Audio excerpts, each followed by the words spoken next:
જય Shri Krishna. Hello, good morning. કેમ છો બધા? મજામાં? તમે મજામાં જઈશો? અમે પણ મજામાં. અમારો પરિવાર, સગા સંબંધી બધા જ મજામાં છે અને અમે વ્યસ્ત છીએ, સ્વસ્થ છીએ અને મસ્ત છીએ. તમે પણ વ્યસ્ત હશો, સ્વસ્થ હશો અને મસ્ત હશો. ચાલો, મારી ચેનલમાં તમારું સ્વાગત છે. મારા વ્લોગ તમે પૂરેપૂરા જોજો. અને જો આજનું વ્લોગ તો આજે બીજું નોરતું છે. કાલ પહેલું નોરતું હતું. આજે પણ મેં પૂજા કરી, કાલ કરી હતી અને ભોગ લગાવ્યો. માતાજીને ભોગ પણ સ્વીકાર કરાવડાવ્યો. પણ કાલ છે ને તોફાન આવ્યું હતું, વરસાદ અને તોફાન. એટલે તહેસ નહેસ કરી નાખ્યું હતું બધાડવા અને નાની નાની કેરીઓ. અને જો મેં આજે અગાસી સાફ કરી નાખી અત્યારમાં ઢગલાથી. અને પાણી થઈ ગયું અને ઠંડુ ઠંડુ વાતાવરણ, જાણે કુદરતી એસીમાં બેઠા હોય એવું આ ઢગલા થઈ ગયા. જો અને ઝીણી ઝીણી કેરી એટલી બધી ખરી ને એટલી બધી ખરી ને ઢગલા જ થઈ કાલ મેં તમને શોર્ટ વિડીયામાં પણ બતાવ્યું હતું કે તોફાન બહુ જ આવ્યો છે. અને આજે બીજું નોરતું છે. બધાને શુભકામના બીજા નોરતાની. અને બધા પૂજા કરજો માતાજીની. અને અત્યારે જો સૂરજનારાયણ પણ એટલા મસ્ત એવા ઉગી ગયા છે. સવારમાં 7:30 વાગ્યામાં સૂરજનારાયણ પણ દર્શન દઈ જ દે છે. હવે વાદળછાયું વાતાવરણ 2 દિવસ હતું અને આગાહી પણ હતી. એટલે જો વોકિંગ થઈ ગઈ. નીચે મારું બધું જ નિત્ય નિયમ પ્રમાણે થઈ ગયું. અને હવે ફળિયા પણ એટલા ગંદા થયા છે. ધૂળ ઉપરથી એટલી બધી પાંદડામાંથી ખરી છે. તો હવે સાફ કરી નાખીએ. ચાલો, બધા બન્યા રહેજો મારી સાથે. અને આગળ હું બતાવીશ રૂટિન.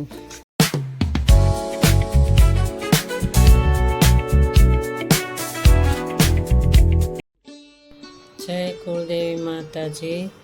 મારી માં, આ નવરાત્રિમાં બધા કુળની રક્ષા કરજે, બધાનું ભલું કરજે એવી વિનંતી સાથે હું તમને બધાને મારી ચેનલમાં સ્વાગત કરું છું. અને જો અત્યારે તો હું પ્રાર્થના પણ હમણાં કહીશ.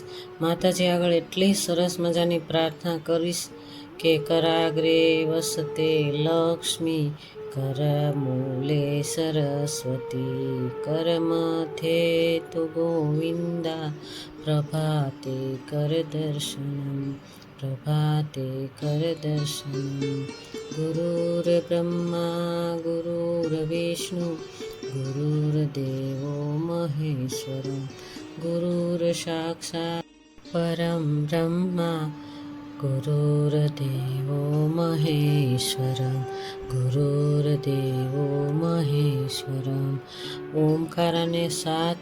ઓમકારના નાદ સાથે પ્રભુ પિતાને બ્રહ્મ મુહૂર્તથી મારી નિત્ય નિયમની આ એક્સરસાઇઝ, વ્યાયામ આ બધું જ સવારમાં જ થઈ જાય. જો સવારમાં પોઝિટિવ વાતાવરણ હોય ને ત્યારે આવી પ્રાર્થના બોલવી જોઈએ. જેટલું યાદ આવે એટલી આ પ્રાર્થના બોલવી જોઈએ. સારા વિચારથી આપણે એટલું મસ્ત એવું અફર્મેશન પણ બોલવા જોઈએ કે પ્રભુ પિતાને હેઠા લાવી અને મસ્ત એવા અફર્મેશન પણ બોલવા જોઈએ. અને પોઝિટિવ વાતાવરણની અંદર ગ્રીન ટી પણ પી લેવાની, પ્રાર્થના પણ કરી લેવાની. પ્રભુ પિતાની યાદ સાથે જ બધું કરવાનું. ચાલો, હવે હું અગાસી ઉપર આવી ગઈ.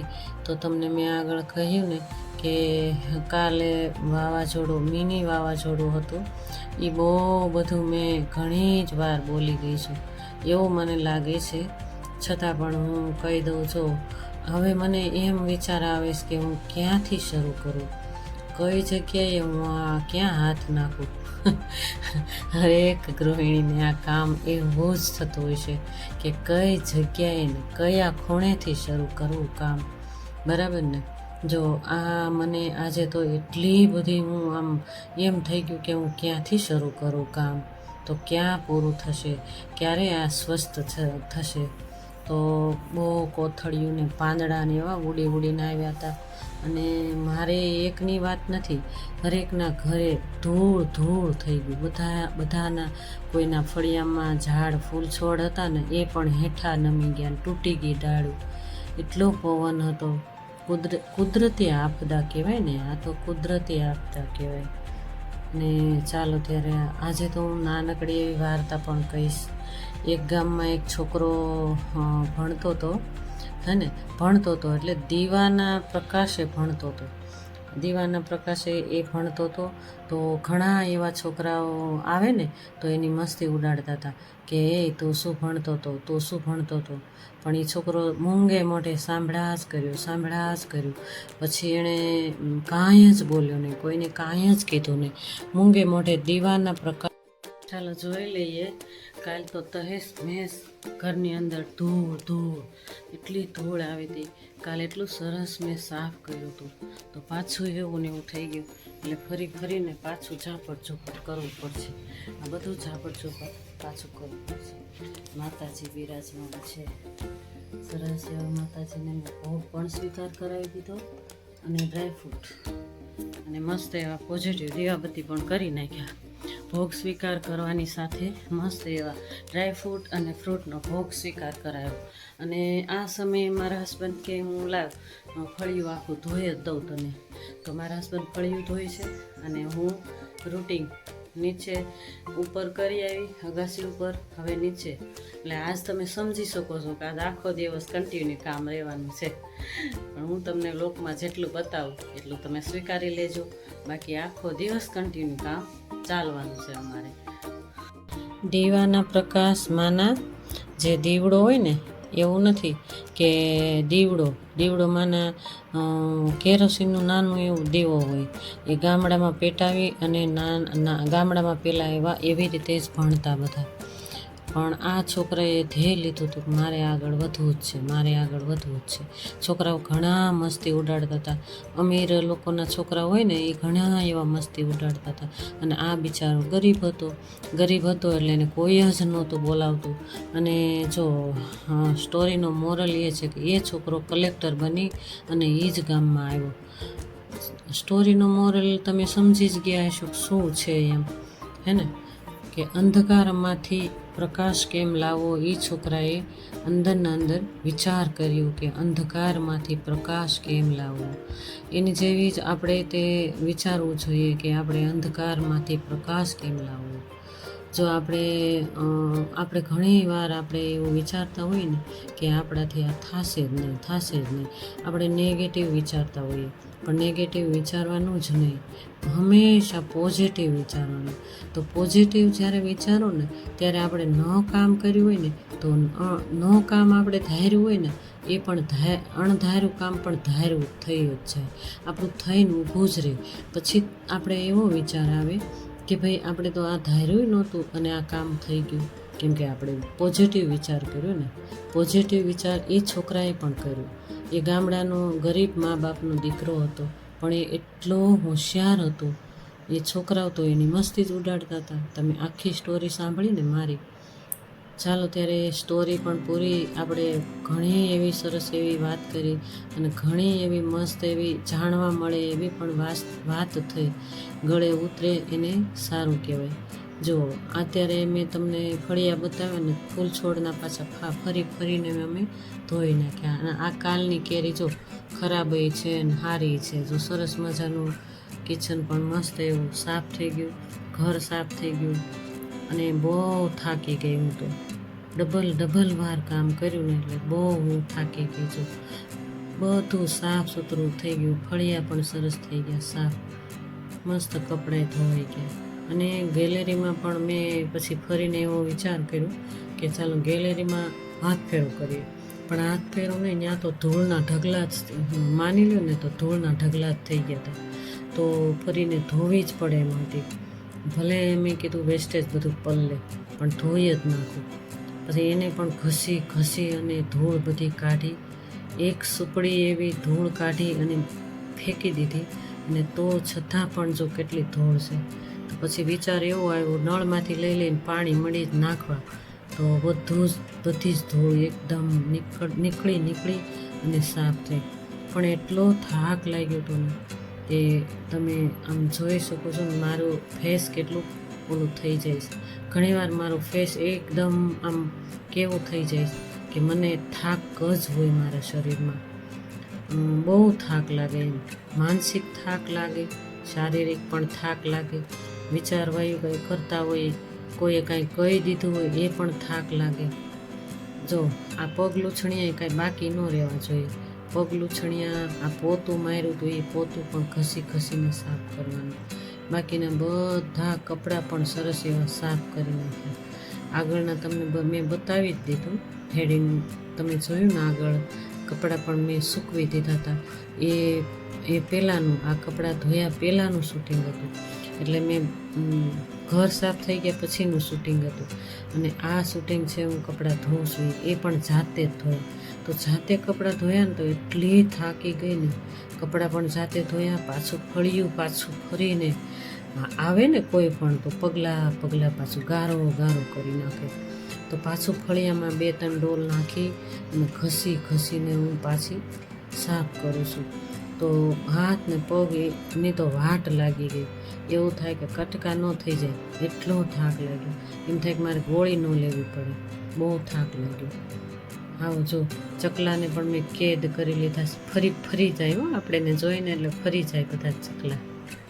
ચાલો ફળિયું પણ મસ્ત એવું સાફ કરી નાખ્યું, કપડાં ધોઈ નાખ્યા. આવો ત્યારે હવે રસોઈની શરૂઆત જોઈ લઈએ. ચાલો ત્યારે બધું જ કામ, રૂટીન કામ બધું થઈ ગયું. તમે જોયું ને, હજી કેટલું એવું બાકી રહી ગયું હતું કે મેં શૂટિંગ નથી લીધું. અને બહારનો અવાજ પણ તમને આવશે મારા રૂમમાં. અને જો આ બધું સાફ થઈ ગયું. અને ગ્રીલ પણ કેટલી ઝાપટીને ધૂળ કાઢી. કાલે પવન ને વરસાદ ને તમે જોવો તો કેટલું હતું. તો આ ગ્રીલ પણ બધી ગ્રીલ સાફ કરી નાખી, દરવાજા લૂછી નાખ્યા અને ધૂળ ઝાપટીને કાઢી નાખી. અને આ બાજુ જોવો તમે, આ ગ્રીલ પણ 2 બાજુની ગ્રીલ છે, પાછળ દરવાજો અને આ દરવાજો પણ છે. સાફ સફાઈ એટલી બધી વધી જાય મારે, તમને જો બતાવું છું આગળ. આ ગ્રીલો મેં સાફ કરી હતી ને એવી ને એવી થઈ ગઈ હતી. અને આ પણ ઝાપટી અને સાફ કર્યું. મંદિર કેટલું મસ્ત છે, જો માતાજી બિરાજમાન છે. અને આજે તો નોરતું છે એટલે માતાજીને ભોગ પણ લગાવ્યો હતો મેં. ભોગમાં ડ્રાયફ્રૂટને એ તમને મેં આગળ વાત કરી જ દીધી. અને હવે રસોઈની શરૂઆત કરી દઈએ. રસોઈમાં 11:15 થઈ ગયા છે.